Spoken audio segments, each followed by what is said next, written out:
తెలంగాణలో majority parliament స్థానాల కైవసమే లక్ష్యంగా భారతీయ జనతా పార్టీ అధిష్టానం కసరత్తు చేపట్టింది. శనివారం ఢిల్లీలోని బీజేపీ కేంద్ర కార్యాలయంలో జాతీయ నాయకత్వంతో తెలంగాణ కోర్ గ్రూప్ సమావేశం జరిగింది. సమావేశంలో తెలంగాణలోని 17 స్థానాల్లో పోటీ చేయనున్న అభ్యర్థుల గురించి సుదీర్ఘంగా చర్చించారు.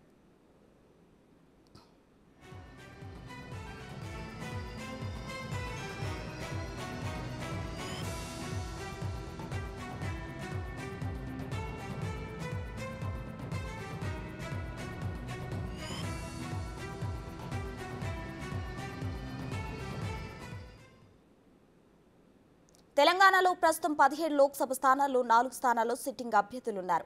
మిగతా 13 స్థానాల్లో ఆశావాహులు, వారి బలాబలాలు, సామాజిక సమీకరణాల గురించి చర్చ జరిగింది.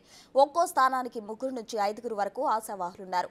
మరోవైపు ఇప్పటికే 6 స్థానాలకు అభ్యర్థులను ఖరారు చేసినట్లు ప్రచారం జరుగుతోంది. మరో 11 స్థానాల్లో కూడా ఒక్కో సీటుకు 2 పేర్లతో మరో జాబితాను సిద్ధం చేసినట్లు తెలుస్తోంది.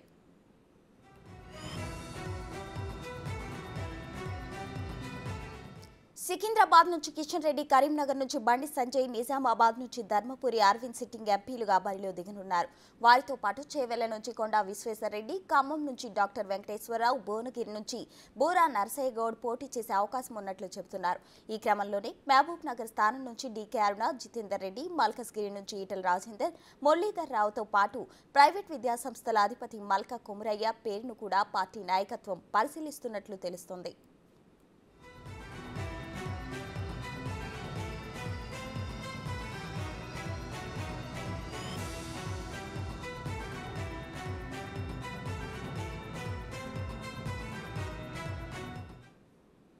ఇక అసెంబ్లీ ఎన్నికలకు సంబంధించి మరింత సమాచారం ఢిల్లీ నుండి మా ప్రతినిధి శివ లైవ్ లో అందించడానికి సిద్ధంగా ఉన్నారు. చెప్పండి శివ.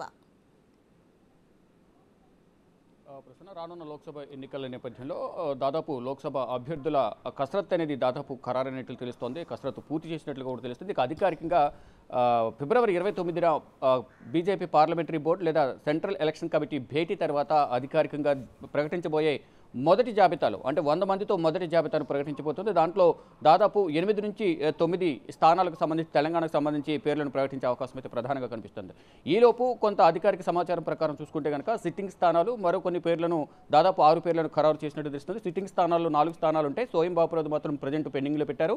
ఇక ఇతర 3 స్థానాలు సికింద్రాబాద్ నుంచి కిషన్ రెడ్డి, బండి సంజయ్ కరీంనగర్, ధర్మపురి అరవింద్ నిజామాబాద్ నుంచి 3 పేర్లు దాదాపు సిట్టింగ్ స్థానాలకు ఇచ్చే అవకాశం కనిపిస్తుంది. మరో 3 పేర్లు కూడా దాదాపు ఖరారైనట్లు తెలుస్తోంది. ఇటు ఖమ్మం నుంచి డాక్టర్ వెంకటేశ్వరరావు, చేవెళ్ల నుండి కొండా విశ్వేశ్వరరెడ్డి, భువనగిరి నుంచి బూరా నర్సయ్య గౌడ్ వీరి పేర్లను దాదాపు ఖరారు చేసినట్టు తెలుస్తుంది. మరోవైపు దుబ్బాక నుంచి ఎమ్మెల్యేగా పోటీ చేసి ఓడిపోయిన రఘునందన్ రావు పేరు కూడా మెదక్ నుంచి ఎంపీగా పోటీ చేసేందుకు ఆసక్తి చూపుతుంది. దానికి సంబంధించి కూడా తుది నిర్ణయం తీసుకున్నట్లు కూడా సమాచారం అయితే అందుతుంది. ఇక ఇతర నియోజకవర్గాలకు సంబంధించి ఒక్కొక్క నియోజకవర్గం నుంచి 3 లేదా 5 మంది ఎక్కువగా పోటీ ఉన్నారు. ఇటు మల్కాజ్గిరికి, మరోవైపు జహీరాబాద్, ఇటు ఈ స్థానాలు ఈ నియోజకవర్గాలకు పోటీ ఎక్కువ కనిపిస్తోంది. ఇక మల్కాజ్గిరి నుంచి Etela Rajender, Muralidhar Rao, Delhi public school vice chairman Komaraiah, Malka Komaraiah, మరికొంతమంది కూడా ఈ మల్కాజ్గిరి స్థానానికి పోటీ పడుతున్నట్టు తెలుస్తుంది. ఇక జహీరాబాద్కు ప్రముఖ నిర్మాత, సినీ నిర్మాత ఇటు దిల్ రాజు పోటీ పడుతున్నట్లు కూడా తెలుస్తుంది. వారితో పాటు ఒక టీవీ ఛానల్ చైర్మన్ కూడా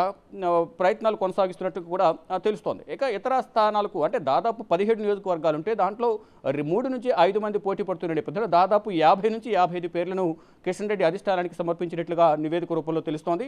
ఇక గత శనివారం జరిగిన ఈ సమావేశంలో కోర్ గ్రూప్ సభ్యులు తెలంగాణకు సంబంధించిన బండి సంజయ్ కానీ, డీకే అరుణ, ఈటల రాజేందర్, కె లక్ష్మణ్, కిషన్ రెడ్డి వీరందరూ పాల్గొని వారి అభిప్రాయాలను తెలియజేశారు. వారు కూడా రానున్న లోక్సభ ఎన్నికలకు సంబంధించి ఎటువంటి వ్యూహాలతో ముందుకు వెళ్ళాలి, అభ్యర్థుల బలాబలాలను చూసుకుని మాత్రమే అక్కడ ఈక్వేషన్స్ ప్రకారం మాత్రమే అన్ని సామాజిక వర్గాలు చూసుకుని అటువంటి వారికి మాత్రమే అక్కడ సీటు కేటాయించాలి అనేది ప్రధానంగా అధిష్టానం నిర్ణయం తీసుకుంది. ఇక వారి అధిష్టానం అడిగిన ప్రశ్నలకు వీరు కూడా కోర్ గ్రూప్ సభ్యులు కూడా తెలంగాణ నుంచి హాజరైన కోర్ గ్రూప్ సభ్యులు కూడా కొన్ని సూచనలు ఇచ్చినట్టుగా తెలుస్తోంది. మొత్తంగా చూసుకుంటే రానున్న లోక్సభ ఎన్నికలకు సంబంధించి అంటే గెలిపే లక్ష్యంగా అత్యధిక స్థానాలకు గెలవాలి అనే ఉద్దేశంతోనే బీజేపీ ప్రయత్నాలు చేస్తుంది. దాంట్లో హైదరాబాద్ పై ఎక్కువ దృష్టి పెట్టారు.